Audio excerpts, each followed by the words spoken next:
O programa a seguir tem classificação indicativa livre.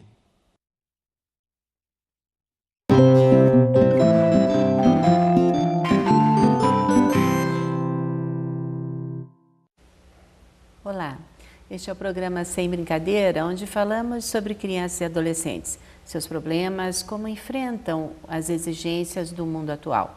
Conosco hoje, Dr. Ricardo Calderon, professor de Direito, mestre na área do Direito. E nós vamos conversar, Ricardo, então eu te convidei para a gente falar mais um pouco sobre alienação parental. Nós temos outros programas já que estão no site da TV da UFPR, mas a minha ideia da gente conversar hoje seria assim, o advogado, o papel do advogado, porque uma alienação parental, primeiro eu gostaria que você me definisse, mas na verdade ela tem que ter um instrumento para ser aplicada. E muitas vezes o advogado é chamado a isso. Olá, Lucia, agradeço o convite, a oportunidade de estar conversando aqui sobre esse relevante tema da alienação parental. É uma questão nova, todos nós estamos refletindo e debatendo o assunto, que está em processo de construção também para a área do direito e acredito que também para a psicologia, para a psiquiatria, a medicina como um todo. É uma questão nova do mundo contemporâneo, todos nós com atenção, colocando os olhos sobre esse tema. E na advocacia, eu advogo há 15 anos já nessa área de direito de família, e isso é muito presente, sempre esteve de certo modo presente, mas agora com a legislação que nós temos no Brasil, desde 2010, então, desde agosto de 2010 temos uma lei específica sobre alienação parental, também com o avanço dos estudos das outras áreas sobre essa questão, cada vez mais está se percebendo e conseguindo identificar essas relevantes questões de alienação parental. O que seria essa alienação parental? Em processo de separação, divórcio, né, o casal envolve geralmente o filho nesse embate e passa a utilizar o filho ou os filhos nesse embate contra o outro genitor. Então, geralmente, os genitores, um genitor utiliza os filhos nesse processo que desenvolve de litígio contra o outro genitor. Então, atos para denegrir a imagem do outro genitor na cabeça da criança. Basicamente, esse seria o resumo do quadro de alienação parental, que, lamentavelmente, é muito presente. As partes, no calor da briga, né, não percebem o quão maléfico isso é para a criança, como pode ser ruim para o seu desenvolvimento psíquico, seu desenvolvimento naquela fase relevante da criança, da infância e da adolescência, participar, né, desse embate de adultos, essa briga que seria dos pais, que acabam envolvendo a criança, então, denegrindo, destruindo a imagem, falando mal do outro genitor, evitando contato, dificultando o contato, não remetendo informações, entre outras práticas reprováveis que são consideradas de alienação parental. Esse seria, então, um resumo do que podemos considerar alienação parental e, desde então, nós temos, desde 2010, como eu comentei, uma lei específica que visa reprimir isso. Então, nós temos uma lei que pode, né, trazer condutas e medidas para reprimir esse genitor que está fazendo esse quadro de alienação. Então, essa lei permite você alterar a guarda, retomar o contato com o genitor que estava sendo, né, alienado, permite, né, imprimir uma reprimenda pelo juiz, até uma multa, entre diversas medidas é possível recorrer ao Poder Judiciário para que, né, se tome uma conduta. A importância do advogado é vital nesses casos. Certo? Eu procuro sempre ressaltar que o Poder Judiciário tem sua demora, tem o seu trâmite, toda a sua carga de trabalho e o seu tempo também. E muitas vezes a criança não pode esperar isso. Né? Sim, ela não pode estar no meio desse conflito todo o tempo, enquanto entre uma audiência e outra ela está sendo usada, né? Porque o que eu vejo, então, como pediatra, como psicanalista e nos trabalhos do Dedica, muitas vezes, assim, às vezes desde pequenas coisas, né? Hoje é o dia do pai, do genitor, né? Pegar a criança, ela espera, ela arruma a mochilinha dela, ela se organiza para aquilo. Muitas vezes ela já sai de casa com um remorso imenso, porque é dito para ela que ela não pode gostar daquele genitor, ou contrário, né? Ela vai visitar a genitora e o ambiente de casa já supõe que ela não pode gostar. Então, se o casal deixou de ter o amor, a criança não pode continuar a ter esse amor. Mas são amores completamente diferentes, né? Como você percebe isso? Com certeza, isso é muito comum, como nós já comentamos, e a criança fica envolvida, então, né, dessa forma que ela não sabe como agir, não está preparada emocionalmente para enfrentar a situação, muito menos ser usada, como acontece nesses casos, certo? É vital o papel do advogado, como estava comentando, porque o advogado é o primeiro juiz da causa, vamos dizer assim. Sim. É a primeira pessoa que vai se aperceber daquele conflito, né, que as pessoas saem de casa e vai direto para a história da advocacia. Nesse momento, o advogado experiente nas questões de família, e aqui eu abro um parênteses para dizer que cada vez mais é necessário procurar profissionais especializados em direito de família. Sim. Né? Durante muito tempo, se pensa, qualquer um pode fazer direito de família, mas hoje as relações familiares estão mudando, o direito de família está mudando muito, né? Estão cada vez mais complexas as questões, então é necessário buscar um profissional experiente, especializado em direito de família, não qualquer profissional. Um profissional habituado a atuar nessas causas vai perceber algo diferente, algo que não é usual nesse processo de divórcio, ou separação, que a criança está entrando num conflito que é maléfico para ela, que deve ser aliado com atenção. E esse advogado pode e deve aconselhar os pais a procurar ou um psicólogo ou um pediatra, a verificar se a criança está, certo, enfrentando adequadamente esse processo de dissolução do vínculo, porque todo divórcio já gera um sofrimento para a criança. Com certeza. Certo? Então, mesmo onde não tem um quadro de alienação, a criança já sofre, já tem que se readaptar ao novo contexto de conviver com pais separados. Já é difícil. Mas, nesses casos, então, de alienação parental, torna-se insustentável muitas vezes e até com graves problemas posteriores. Então, nessa situação, o advogado experiente pode e deve recomendar aos pais, naquele primeiro momento já, o pai ou a mãe, quem ele atendeu, a recorrer, então, ao psicólogo, ao médico, certo? Às vezes até na escola, verificar também com a pedagoga, etc., se há algo diferente que a criança pode estar demonstrando um quadro de alienação parental, para então buscar recurso com essa área. Também com o Poder Judiciário, mas não só com o Poder Judiciário, tendo a ilusão que o Poder Judiciário é a solução para todos os males e que cabe só ao juiz resolver todos os problemas dos pais. Não. Os pais também têm que assumir essa dose de responsabilidade e consciência, certo? Tanto para evitar envolver a criança nesse embate, né? Preservar a criança o máximo possível desse conflito entre eles e, se perceber em algum momento que, seja por um, seja por outro, a criança está envolvida num quadro de alienação parental, recorrer a psicólogos, médicos, né? Para que possam, então, preservar ela dentro do possível e, quando necessário, também informar o judiciário e tomar as medidas judiciais. E como é difícil, né? Porque a criança sempre quer o pai e a mãe juntos, por mais que a criança tenha assistido muitas discussões, que ela perceba que o casamento já não ia bem, que a união não ia bem, ela ainda deseja os dois juntos, né? Toda criança deseja chegar em casa e encontrar o pai e mãe. Alguns casais se confundem, né? Então, quando rompe o amor, rompem também a ligação com os filhos. E aí se afastam ou fazem novas uniões e aquela criança sobra, né? Mas, na verdade, é o melhor investimento que esse casal teve. Como um advogado poderia atuar aí, né? Tanto nesse genitor que abandona, e abandona porque muitas vezes ele não está abandonando a criança, ele está abandonando a relação, mas a criança fica no mesmo pacote, né? Como um advogado poderia atuar frente a esse seu cliente? Ele ou ela, né? Com certeza. É o que eu sempre costumo ressaltar: você separa o teu ex-cônjuge ou companheiro e nunca o teu filho. Você separa do cônjuge, do companheiro, pode ser amigável ou litigioso quando é inviável, mas nunca do teu filho. Você nunca vai se separar do teu filho de maneira nenhuma. Então, essa deve ser a meta e a busca sempre, certo? Em processo de separação litigioso, efetivamente é possível que a criança venha sentir alguma coisa, certo? Nesse sentido. E acho que cabe ao advogado também procurar voltar a sua atuação profissional para a busca de uma composição possível, funcionando quase como mediador, muitas vezes, no primeiro momento, ou uma contenção desse litígio que já está latente entre as partes, né? E procurar, dentro do possível, verificar e ressaltar que há uma criança, que, se exacerbar esse conflito, pode trazer sequelas graves para essa criança, e muitas vezes a questão emocional, que as partes até se compreendem que estejam com aquela emoção elevada, o profissional da advocacia procurar acalmar as partes e racionalmente verificar no que eles estão divergindo efetivamente, o que não, e, dentro do possível, procurar compor principalmente as questões da criança, de visita, de férias, de pagamento da pensão alimentícia, etc. Então, ter essa decisão voltada a uma composição e, quando tratar de um conflito com criança, procurar, então, né, dentro do possível, acalmar as partes e compor as questões principalmente do filho. Essa é o principal foco da atuação.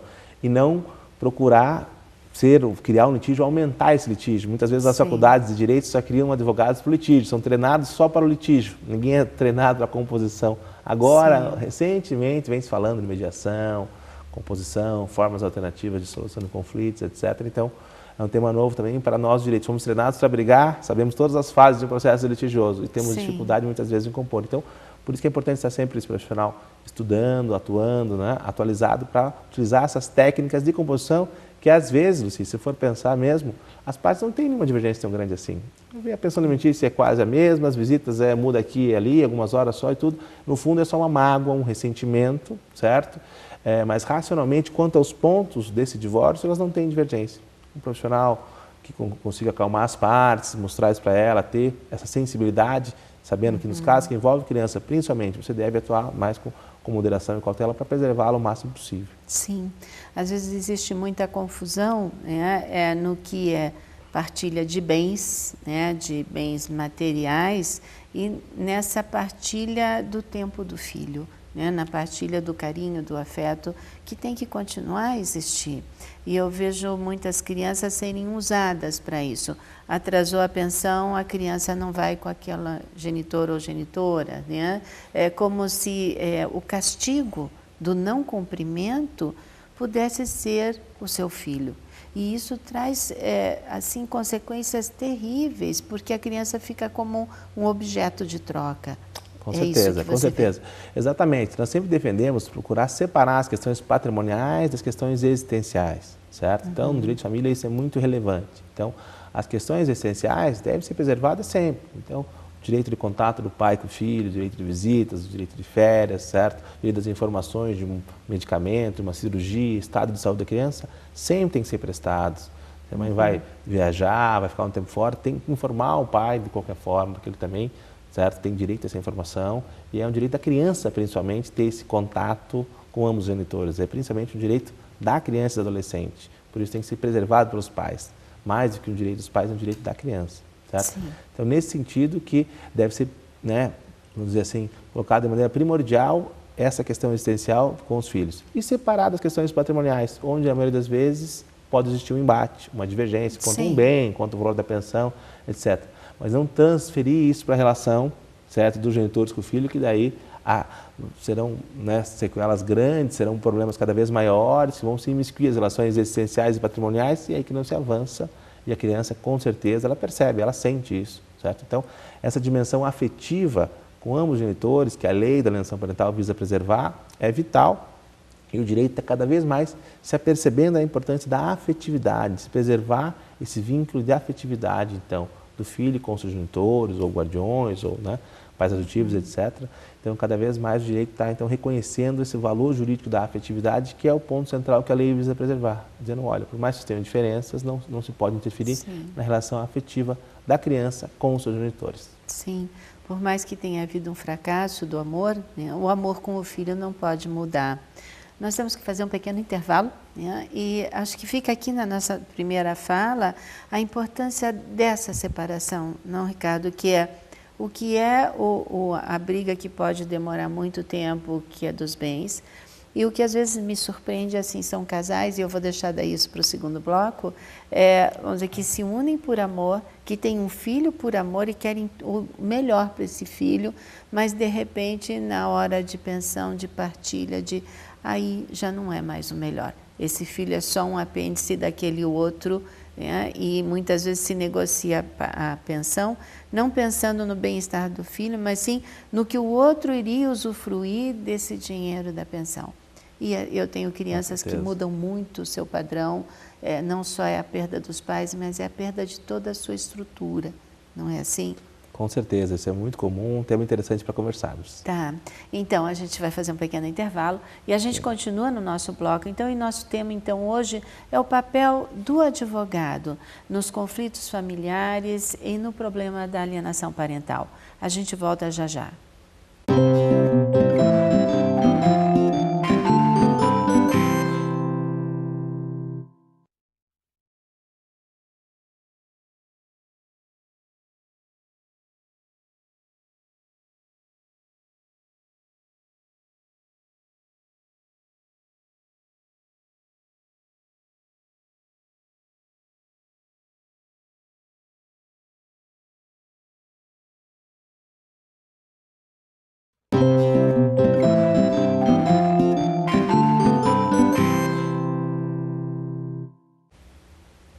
Olá, estamos de volta com o programa Sem Brincadeira e falamos hoje sobre o papel do advogado nos conflitos familiares que envolvam uma criança, um adolescente, os filhos, e como esse advogado poderia ter um olhar benevolente, um olhar para essas crianças, para que nesse conflito, onde se discute bens, onde se discute propriedade, onde se discute o fracasso, as crianças não sofram mais do que seria isso da separação.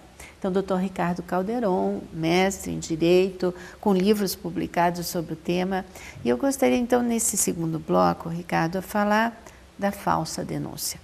Porque existe a lei da alienação parental, existe o diagnóstico de casais, de genitores que usam o filho para maltratar o outro, mas também existe hoje, infelizmente, a gente vê até profissionais da área do direito que entram nisso ou por inocência, ou por falta de conhecimento, ou até como uma estratégia de fazer uma denúncia uma denúncia falsa de alienação parental, para de repente se trocar a guarda, para de repente aquele que ou aquela que estava ausente por muito tempo poder se justificar para si mesmo e até para o filho abandonado. Como você vê isso? Então, a questão da falsa denúncia, ela é um ponto nevrálgico no aspecto da alienação parental. A própria lei da alienação parental já trouxe isso nos seus, um dos exemplos possíveis de atos de alienação parental, a falsa denúncia, se imputar então uma falsa denúncia ao outro genitor com o objetivo de ter vantagens então nesse conflito aí com a criança. Então, muitas vezes, um dos genitores ou a mãe que está com a guarda, por exemplo, vai imputar ao pai alguma falsa denúncia, seja de que não vê o filho, que não tenta visitar, que não exerce então essa sua autoridade parental, ou até mesmo alguns casos mais graves de abuso sexual, ou vice-versa, o pai às vezes também que não está com a guarda, não exerce adequadamente esse seu dever parental, e para depois se eximir disso, passado um tempo, por dizer que a mãe que escondeu a criança, a mãe que não permitiu visitar, a mãe que não permitia acesso a essa criança. Tem dos dois lados, então, independente do sexo, do seu pai e a mãe, muitos casos cada vez mais recorrentes também dessa falsa denúncia. É uma situação delicada, que merece atenção especial de todos os envolvidos, certo? Porque estamos lidando com uma criança, sempre no aspecto central desse ponto, e há uma dificuldade para todos os profissionais em realmente saber e diferenciar isso. Por isso a importância de um profissional habilitado, de qualquer área, especializado no ramo, para que possa ter a sensibilidade de diferenciar um quadro efetivamente onde ocorre algum problema de um quadro onde há uma falsa denúncia, certo? Onde as partes estão procurando ter alguma vantagem, criando falsas denúncias contra o outro cônjuge. Então, o advogado, efetivamente, acho que temos que separar duas situações. A primeira é que o advogado ele recebe informações da parte. Então, num primeiro momento, ele não faz uma investigação para saber o que é verdade ou não, ele fica acreditando no que o cliente dele contou para ele. Lógico, um profissional um pouco mais experiente, recebendo essas informações, não vai simplesmente se convencer, colocar na petição e levar ao fórum. Narrado uma situação dessa, de casos mais graves, eu tenho a cautela de pedir, então, um laudo ou de um psicólogo, ou de um psiquiatra, ou de algum outro profissional da medicina, de um pediatra, que possa, então, corroborar essa argumentação do pai ou da mãe. Sim. Não basta, então, a mera alegação, está correndo isso. Então, eu sempre tenho essa cautela da importância de o advogado ter um pouco de sensibilidade, saber que isso pode ter consequências graves. Se ele levar isso ao judiciário, convencer o juiz, o promotor disso, e depois se alterar a guarda de uma criança, proibir a visitação de uma criança e tudo por um longo período, isso pode ser danoso e muitas vezes é nefasto para o desenvolvimento dessa criança. Então, essa cautela é recomendável nessas situações, certo? Então, você procurar sempre corroborar com elementos concretos, embora muitas coisas no lar não tenham como ter prova documental, ninguém fica com contrato assinado das coisas que acontecem Sim. em casa, mas é possível hoje ou mensagem de celular ou por e-mail, certo? Que as pessoas podem gravar, podem guardar, certo? Recados na caixa postal, depoimento de testemunhas, vizinhos, colegas que acompanharam o que está acontecendo e principalmente os profissionais da psicologia, da medicina, da psiquiatria, para demonstrar então a existência disso. Com isso, o profissional já consegue separar os casos que a parte está inventando ou criando, fazer uma falsa denúncia, dos casos onde efetivamente há uma situação grave de alienação parental. Risco, sim. Uma outra situação, então tirando essa, é que você está colocando que alguns profissionais, lamentavelmente, acabam partindo deles a iniciativa para iniciar então esse processo de alienação parental falso, com vistas apenas a ganhar uma causa, ganhar uma guarda, tudo. Isso é lamentável, né? Para mim é um crime. É. Para mim é um crime porque é uma violência contra a criança, né? Eu acho que não só para mim, mas como se eu crio... E a grande dificuldade, Ricardo, e daí falando como psicanalista, é que a criança acredita. Né? E principalmente da pessoa que tem o seu cuidado diário, o que essa pessoa falar é o mundo que ela vai ver. Né? Então, quando eu levanto uma falsa denúncia, por exemplo, de um abuso sexual, que infelizmente existe, realmente, claro, tem que ser investigado. Se eu tenho a suspeita, isso tem que ser investigado. Mas muitas vezes isso vem como uma estratégia de negociação e de ganho de processo. E para essa criança, tanto é dito, tanto ela é avaliada, tanto ela é pesquisada, né, remexido no seu psiquismo, que ela passa a acreditar. E ela vai evoluir como uma criança abusada sexualmente. Isso é muito presente, essas falsas memórias são implantadas na criança, né? E num trabalho Sim. contínuo por um certo período, a própria criança acaba acreditando naquilo que foi implantado nela falsamente. Então, aí a relevância de procurar profissionais do direito habilitados, inscritos na Ordem dos Advogados do Brasil, especializados em direito de família, que possuam um trato e uma certa respeitabilidade para separar desses profissionais que estariam utilizando, né, essa falsa estratégia, que seria reprovável. Os advogados também têm um compromisso com o processo, os advogados também têm um compromisso com a justiça, Sim. certo? E também com o seu código de ética da OAB, etc. Então, esses profissionais serão desmascarados, porque essa falsa denúncia, né, pode se levar um tempo, mas ela é desmascarada futuramente. Então, esse profissional vai passar a ser desacreditado depois, né, pelos operadores do Poder Judiciário, e pode vir a ter que responder se ele, né, exceder o seu mandato ali, criando a partir dele essas falsas denúncias. Então é lamentável que isso ocorra, as partes podem tomar as medidas também, certo? E deve evitar entrar nesse jogo, seja da parte, do advogado, de querer fazer disso um combate, uma guerra, onde essa guerra só tem um perdedor, que é a criança. Então, né, vencedores e vencidos, ali depois pode até discutir, mas um perdedor de largada nesse combate, nessa estratégia, com certeza é a criança já. Ela será perdedora de qualquer modo. Qualquer um que ganha guarda ou visita, etc. O processo em si, que vai estender por alguns anos, a criança sofreu nesse período, a criança, né, perdeu o seu período importante, seu desenvolvimento psicomotor, etc. Então, certamente ela vai lembrar disso por muito tempo. Então, é recomendável às partes que procurem evitar, seja não vir da parte essa iniciativa de implantar uma falsa denúncia, muito menos o profissional de direito, que deve ter conhecimento técnico, deve ter conhecimento especializado, está longe do valor dos fatos, então não tem por que ele deixar se seduzir ninguém, mas muito mais o profissional de direito, que é técnico, como também o profissional de psicologia também, como, né, profissional médico também. Todos esses operadores aí não podem se deixar envolver, então, por engendrar uma estratégia para prejudicar uma outra parte, principalmente envolvendo uma criança que merece atenção especial pelo nosso ordenamento e por todos os envolvidos. Sim, com certeza, né? Eu vejo que, é claro que frente a uma suspeita de qualquer tipo de violência, e a lei é muito clara, né? Isso tem que ser denunciado. O que estamos falando hoje, agora, né, nessa parte, é um pouco além disso, né? Profissionais que, para ter o seu nome valorizado, têm que ganhar a causa a qualquer preço, mas a vida psíquica de uma criança não é um preço que se possa exigir, não é mesmo? Certamente, é vital perceber isso, que a criança que está ali merece atenção primordial e não se pode deixar, né, por outras questões de um processo, ganhar ou não uma causa, que ganho seria esse com a criança depois dilacerada, a criança, né, sofrendo todos os efeitos desse processo, certo? Que seria o maior bem que esses genitores têm. Eles podem estar num momento de conflito e não perceberem.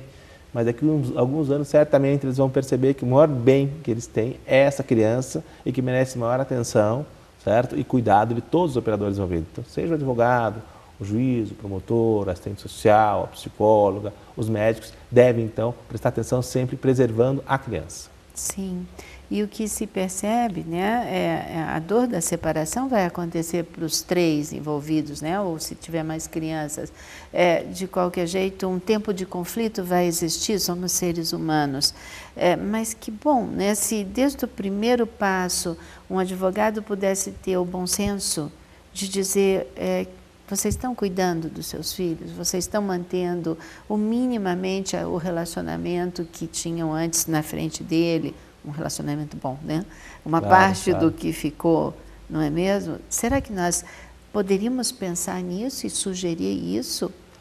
Com certeza, Lúcia. O que nós estamos percebendo, Lúcia, é que quando os pais têm um mínimo de bom senso e um diálogo, né, que existe entre eles, que é necessário, sempre vão continuar sendo pai e mãe daquela criança, mesmo separados, mesmo com outros relacionamentos, sempre eles vão ter esse elo, que é a criança. Então, eles vão ter que travar esse diálogo mínimo, certo? Que se recomenda, então, uma harmonia, né? Para que a criança perceba que os seus pais, existe um mínimo de respeitabilidade entre eles. E que é possível constatar é que quando isso ocorre, a criança trabalha bem com a separação, melhor que os pais, às vezes. Sim. A criança consegue, muitas vezes, perceber isso, e os pais, muitas vezes, têm essa dificuldade em perceber essa nova realidade. Sim, e até como é importante, né, se a gente pudesse preservar essa criança, porque se o vínculo de amor está mantido entre pai e entre mãe, para eles podem muito bem, a criança se adapta, né? Eles podem viver nessa nova realidade.